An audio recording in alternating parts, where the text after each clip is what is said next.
Good day mga gar. Usapang panggilid ng PCX 160.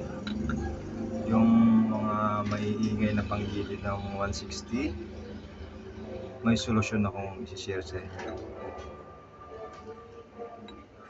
Yung solusyon ko is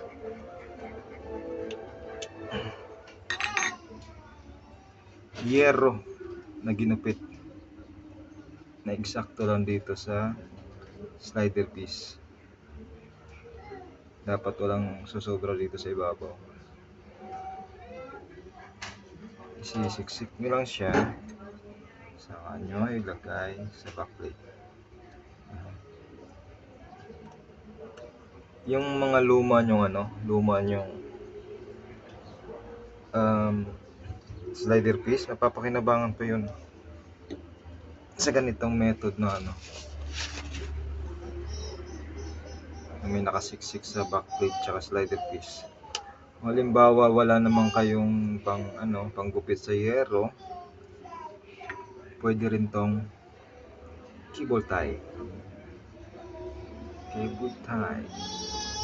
Ganun din ang proseso. Imbis na yero, itong cable tie nilalagay nyo dito sa slider piece. Bago nyo ilagay ito sa backplate.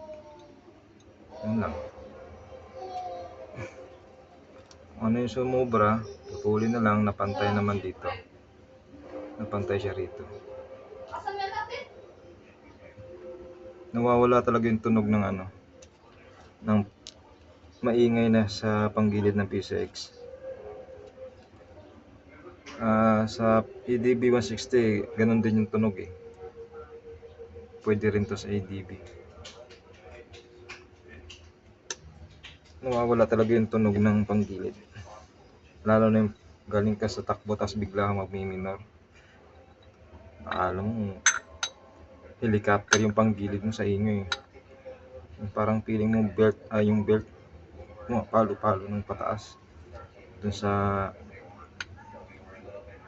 crankcase. Yun lang yung ginawa kong solusyon. Nawala talaga yung maingay sa panggilid. Try nyo lang. PCX 160, ADB 160. Try nyo. Nawala talaga yung maingay sa panggilid. Thank you for watching.